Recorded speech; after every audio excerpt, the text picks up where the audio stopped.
আমরা আমাদের এই দুইজন জন্য আমরা জামিন চেয়েছি দুইটা মামলাতে। একটি হলো আমাদের লেকের পাড়ের, আর একটা হলো মস্তাপুরের। দুইটা মামলা জামিন চেয়েছি। এই দুইটা মামলাতে জামিন আবেদন নামঞ্জুর হয়েছে। বিজ্ঞ আদালত জামিন আবেদন নামঞ্জুর করেছেন। এইটা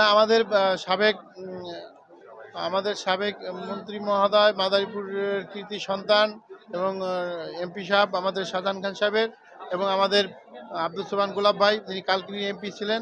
এই দুইজন আসামির জন্য আমরা জামিন চেয়েছিলাম। একটা হলো কাউসার সন্নামাত 460 জিআর, আর একটা হলো 481। জামিন আবেদন তাদের এই মামলায় তাদের উপস্থিতিতে তাদের সুনাইশ করছে, এবং সুনাইশের পরে আমরা জামিন আবেদন করেছি। সেই জামিন আবেদন বিজ্ঞ আদালত নামঞ্জুর করেছেন। না, এই মামলায় আজকে সুনাইশ করছে।